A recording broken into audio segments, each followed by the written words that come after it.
Folks, we need to talk about something very, very serious.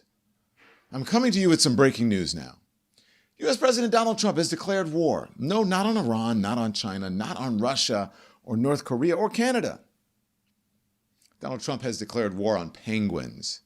Yes, you heard me right, penguins, specifically the penguins of the Heard and McDonald Islands, two remote uninhabited volcano specks in the Southern Ocean near Antarctica. Allow me to break this down, okay? First, let's set the stage. On April 2nd, President Trump unveiled his so-called Liberation Day tariffs, a likely unconstitutional executive order, slapping a minimum 10% tax on all U.S. imports with steeper levies of up to 50% on dozens upon dozens of countries. Tucked into that laundry list of nations were two particularly bizarre targets. Two barren islands, home to 0 human residents, but roughly 1 million king penguins. What does Donald Trump have against penguins? What is he? What did the birds ever do to him? Does he think that they're trafficking fentanyl into the country inside their little beaks or something? But I digress here. Here's the question that we need to be asking ourselves. Who's advising this? What staffer put this policy together? Because when the White House list came out, economists were left scratching their heads. How do you even calculate exports from an island with no people, no factories, no shipping ports, just glaciers and wildlife? Now, once again, the island's only residents waddle around and they eat fish. So who the heck is in charge here? Is no one fact-checking anything anymore? Is no one reviewing policy proposals, especially one as impactful as an international tariff program?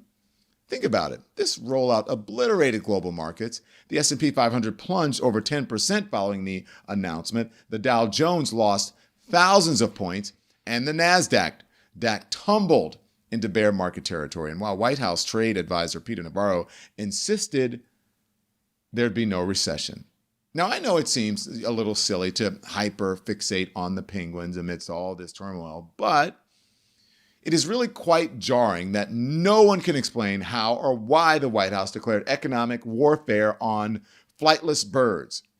Listen to the Agriculture Secretary, Brooke Rollins. President Trump laid out with a giant graphic of all the countries where tariffs were going to be, what he called reciprocal tariffs were going to be imposed. And you're imposing a 10% tariff on the Heard and McDonald Islands. The Heard and McDonald Islands have 0 human inhabitants. They have 0 exports. They have 0 imports. They do have a lot of penguins.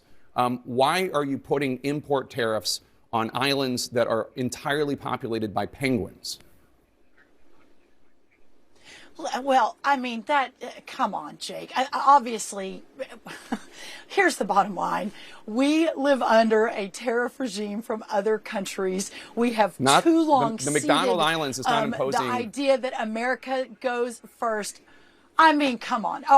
Whatever. Listen, the people that are leading this are serious, intentional, patriotic, the smartest people I've ever worked with. I did not come up with the formulas. I'm the ag secretary. I studied agriculture at Texas A&M. I was in a lot of conversations to make sure our farmers and our ranchers were part of that. The president recognized the importance of inputs. We got potash and fertilizer to make sure they could do their planting.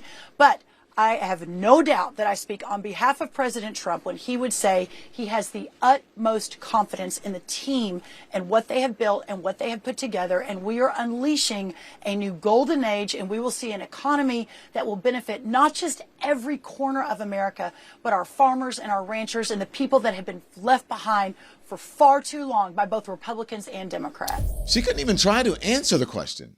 She didn't even attempt an explanation there. She had no answer whatsoever for this colossal screw-up. And how dare she laugh at the question like it's silly or something. Little sideshow, that's what she thinks. Well, the secretary, Madam Secretary, why are you tariffing penguins? At least Howard Lutnick, the Secretary of Commerce, offered some type of answer. Granted, it reeks of BS. Because when we saw the president stand in the Rose Garden holding up that chart that you helped make, that wasn't actually tariffs. That was actually confusing to investors because it was some kind of other formula, and the countries themselves seemed kind of random. Like, why are the Heard and McDonald Islands, which don't export to the United States and are quite literally inhabited by penguins, why do they face a 10% tariffs? Did you use AI to generate this? No, the idea, look, the idea is Why that there are they no on the countries list? left off. Because the idea, what happens is, if you leave anything off the list, the countries that try to basically arbitrage America go through those countries to us. Any country, like we had tariffs, the president put tariffs on China, right, in 2018. And then what China started doing is they started going through other countries to America. Right. They just built through other countries through America. And so the president knows that. He's tired of it, and he's going to fix that. So basically he said, look, I can't let any part of the world be a place where China or other countries can ship through them. So he ended those loopholes, these ridiculous loopholes. And now what he's trying to say is, I'm going to fix the trade deficit of the United States of America. It's a national security issue. We need to make medicine. We need to make semiconductors. We need to make ships. We need to have steel and aluminum. Come on. We need the greatness of America to actually be built in America. And he's tired of getting ripped off by the rest of the world. Okay, but just to be clear, April 9th, the so-called retaliatory tariffs, the reciprocal tariffs, I should say, are those coming? Or are they open to negotiation? The tariffs are coming. He announced it, and he wasn't kidding. The tariffs are coming. Of course they are. Okay, so if I am processing that word salad correctly, the administration's position is that they have to tariff the penguins, because if they don't, China will use their uninhabited islands as a loophole to circumnavigate their own tariffs? Sure, Howard Lutnick, sure. Okay. Whatever you say. I'm sorry, the absurdity of this dumpster fire just confounds me. Just to be crystal clear, one more time, penguins don't export electronics. They don't negotiate trade deals. They do not use money. Yet they are caught in the crossfire of this needless destabilization trade war because someone at the White House was too lazy to properly research all the countries that actually placed tariffs on the U.S., on U.S. goods, and instead seemingly asked ChatGPT to do it. Now the White House is trying to sweep this scandal under the rug. But this story isn't going anywhere. Social media has exploded with memes. Penguins holding protest signs. Cartoon icebergs stamped with "taxed by Trump." AI videos mocking trade negotiations between Trump and Happy Feet. And the TikTok, have you seen them? They're hilarious. Captain's log.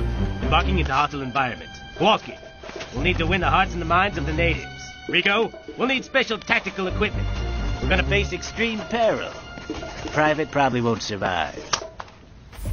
It's hilarious until you realize that it is not really a laughing matter at all. We currently have a White House that is so unserious and incompetent that they couldn't be bothered to check if the territories they're tariffing, into oblivion by the way, actually have human beings living there. Seriously, what the heck is going on here? Look, Penguin Gate, if you want to call it that, it's not as grave a scandal as Pete Hegseth sending war plans or attack plans to Jeffrey Goldberg or Trump deporting innocent people to a gulag in El Salvador.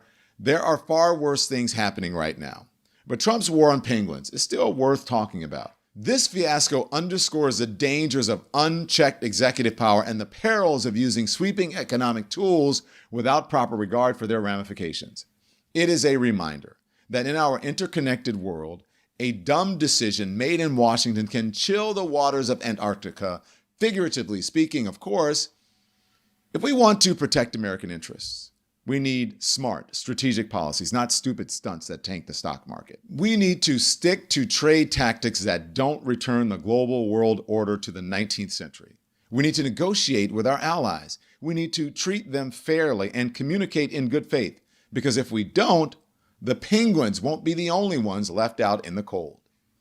Thanks everyone for watching. Your support means the world to us. So make sure you hit the like button and you subscribe to our channel to make sure that you never ever miss a video. We're live every day, 10 a.m. Eastern time. We drop even more content at 2 p.m. Eastern and 5 p.m. Eastern. And if you want more Don Lemon Show content, we'd love for you to become a member of the Lemon community, where you will receive access to special community posts. You'll get exclusive content and members-only live shows. So head over to our channel page or click the join button on this video. Again, thank you for watching. We appreciate your love and your support, and we will see you next time.